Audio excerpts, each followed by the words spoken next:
Hello, my creative friend, and thank you so much for joining me today in this very special video, which is a bit of a departure for me as, I typically come on here to share the works that I have completed, and I'll do a flip through video at the end of the process of making a journal.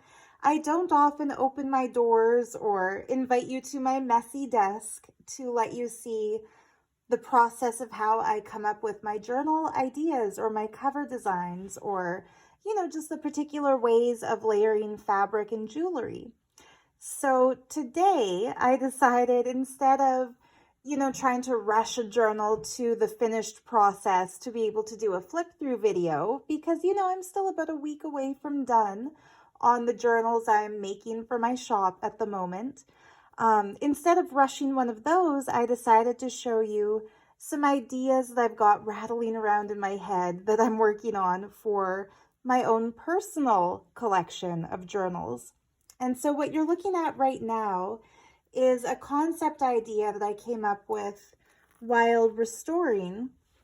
Maybe restoring is the wrong word for it. Refinishing might be a better word for it. These two pieces of costume jewelry that I found in junk jewelry jars. So yeah, this one was missing its central stone. And so I replaced the central stone with just a mound of natural neon blue apatite, a stone for third eye awakening and throat chakra cleansing. So it helps us kind of tune into divine guidance and then articulate what we've experienced or gleaned to be able to share it with other people. Very powerful stone. And then this one was part of a necklace that was missing 3 or 4 of its little stones here. And so from the chain, I was able to remove a couple of these pear-shaped clear crystals to repair this part. And it was also missing one of its blue, so beautiful. It looks like a faux blue zircon. And I've learned how to tell the difference between blue topaz, like my cheap little ring here, versus blue zircon, thanks to Jason Adams, a brilliant YouTuber who just shares all kinds of cool information about beautiful jewelry that he's made and collected. Anyway, so I glued some blue apatite into this piece too, and I think it looks really cool. And it now has some natural crystal energy as well as that costume jewelry beauty. So my idea is to make myself a journal with a beautiful nighttime theme using this gorgeous fabric here that was gifted to me from Tanya at My Jewelry Addiction. She's so cool. She's the reason why Jason started his channel, in fact. So shout outs to both of those amazing creators. Anyway, I thought I would use this fabric from Tanya to represent the night sky and then use these pieces of upcycled jewelry, like these little broken links from some kind of chain link something or other, to be stars and celestial bodies. And I found this really cool old mosaic button that's just absolutely gorgeous, a bit broken, but good enough to glue down. And while I was at it, oh, let me step away for a moment and show you another thing.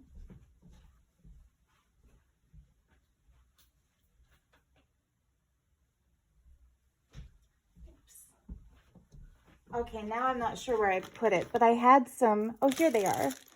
I found this on my most recent thrifting excursion for $3. And look, what a brilliant way to keep stud earrings from getting lost or divided. But there's one little pair. Wouldn't it be amazing if they were diamonds? Look at, those would be beautiful earrings to wear. But yeah, they're just little faux crystals shaped like stars. So these will also make it into my night sky fabric collage. And whoops, I'll put those in my bag of jewelry for my own journal. And anyway, when I layer the mountain scenes in the foreground, I'll do it starting with black fabric into like a darker browny green, and I'll build it darkest to lightest in the foreground so it looks more realistic. I just kind of piled these on to give you the effect that I'll be going for. And then I'm thinking having some kind of a waterfall made out of gemstones moving from the mountaintop down to the lake in the foreground. So yeah, that's my idea. We'll see how it comes together when it's time to finally put it into action. But I'm going to call that my night journal. And I'll just set this stuff aside. Well, this one that I'm working on is my day journal. So yeah, this pretty this pretty, I'm so used to making peacock journals, I'm calling all birds peacocks now. No, this pretty parrot was a birthday gift from my Auntie Mary Lynn. Thank you, Mary Lynn, if you're watching this. We went thrifting and I found this in an antique shop and just so fell in love with it and decided to make it the centerpiece for my personal journal. And then I started building the journal layers with this fabric that May gave me. That's just such a gorgeous, it looks almost like a skyline, like this part here that's embroidered. Reminds me of really beautiful old architecture houses in India with either palm trees or maybe these are like oil lamps in the street. Something about it just spoke to me. So yeah, that's going to be the cover. And then I started playing around with how I wanted to add this really cool beaded piece that was a gift from May. Thank you, May. May gives me the most gorgeous things. And then this really cool vintage brooch. I'd like to put it just right there to kind of complete that scene.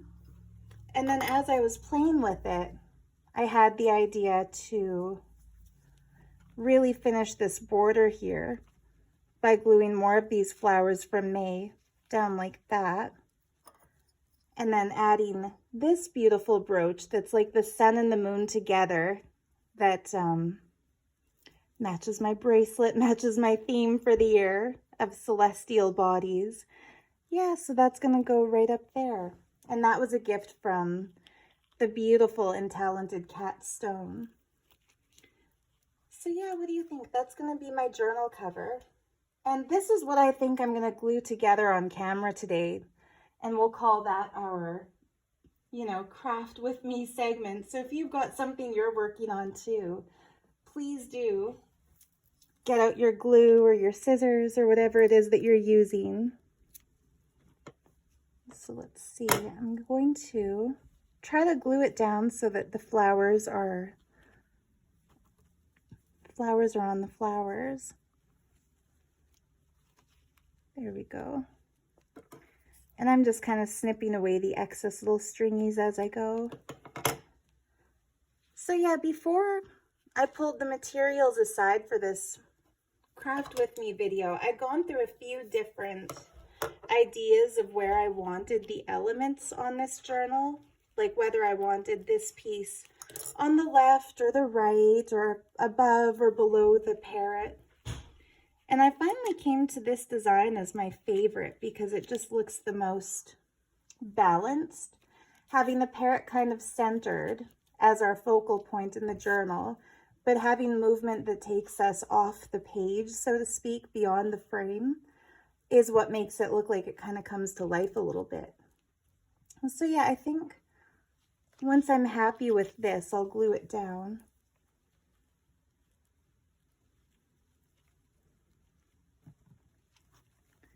Maybe it won't ever be possible to get the flowers to totally overlap, so I'll do them like this instead. I'm just trying to decide whether I want one extra or one less. I'll go with one less. Yeah, that's still okay looking, right? Yeah. Then my trusty Fabri-Tac. When I was first learning how to put journals together and work with stuff like this, a lot of the crafters on YouTube would talk about Fabri-Tac, and when I saw it at Michael's and realized it's over $20 a bottle, it was a little bit cost prohibitive. But I've tried gluing fabric to paper and fabric to fabric using other glues. like Fabric Bond or whatever the cheaper brand is, and they just don't work. So you wind up saving money in the long run buying the more expensive fabric glue, because at least your projects always turn out how you want them to. There we go. The beautiful thing about brooches is that you don't have to glue them down. You can take them off and rework them. Now, before I glue this piece down, I think I'm going to trim around the edges. So see how this applique has this like sheer green mesh that it's attached to? I'm just going to cut off a little bit of that excess sheer green mesh, leaving enough that it all holds its shape, but trimming enough that it won't look like it's darkened that part of the journal. Yeah, there's a lot of YouTubers who do these craft with me videos, and I personally prefer watching the flip throughs compared to the craft with me's, because yeah, I don't know, okay, so I can tell when somebody is just saying whatever pops into their head to avoid having dead silence on camera, and I find it irksome because, you know, maybe I'd rather hear my own thoughts than hear somebody else's random thoughts. And I think that's what makes me self-conscious of filming these craft with me videos, because it happens. So with the flip throughs, I always have an interesting anecdote to go with whatever piece is on the page that I'm pointing to, or some random factoid about the material that's gone into it. But if I'm doing a craft with me session, there's nothing I can really say except, you know, now I'm cutting this, and now I'm cleaning up the little random bits of that. And then between those, you know, play-by-play descriptions of what I'm doing, filling that silent space feels almost like a challenge. And I'm vividly aware of the fact that it sounds like I'm just saying whatever I think of. But it's interesting. I've also had such great feedback on these craft with me videos that makes me want to, you know, do more of them. So what do you think of? It's also hard to just glue something down without asking your opinion, even though there's obviously no way to hear your answer. Yep, I'm going to put this here before anything else.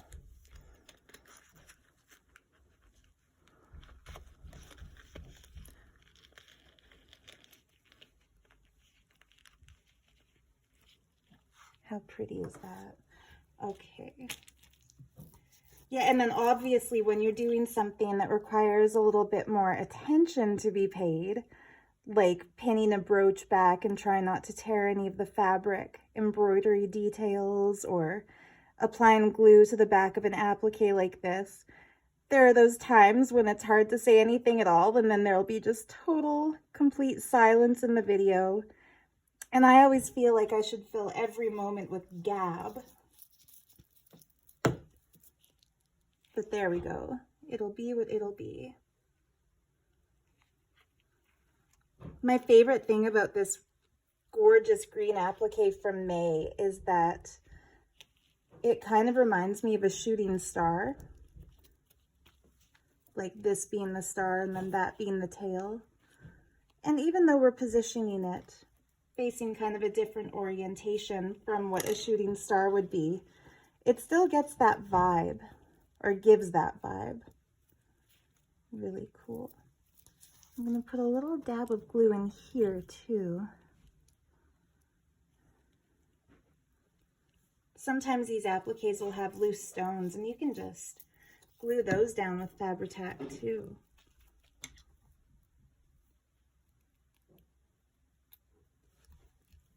And then the finishing touch for our cover.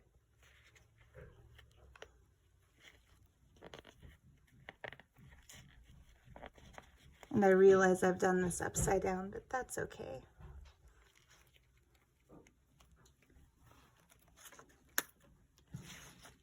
But there we have it. There's the journal cover. It's interesting because I don't often use so much green, but green is the color of the heart chakra, our inner center for compassion and kindness and love. So you can never have too much green in your art. There we go. I think I'm going to call the cover complete.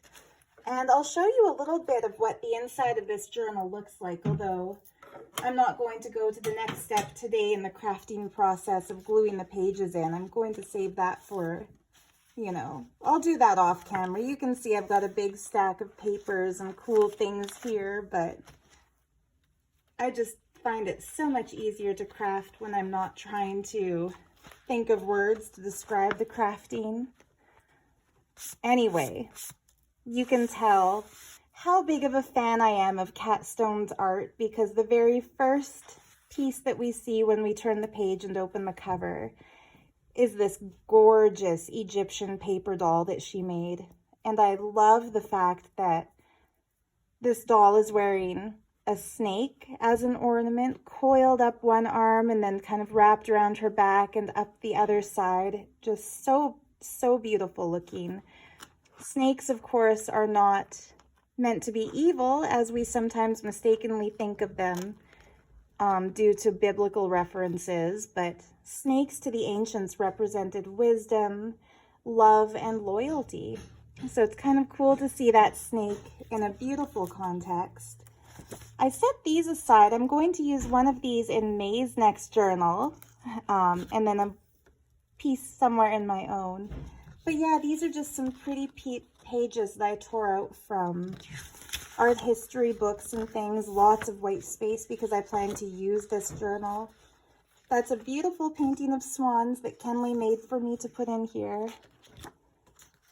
A gorgeous print of Kat Stone's art, just a regal lady with an adorable cat.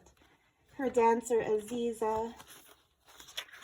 And I plan on making this a page. And then this, another page, the gorgeous sorceress holding the eye of the dragon with the girl from the moon, the maidens, and the magic slippers. So this will probably be the center of the journal. And I'll have some, I'm thinking of making myself a little copy of Kenley's doll to keep in my journal to hang out with the me doll and the doll that was painted before Kat knew me, but that happens to share a lot of my facial features.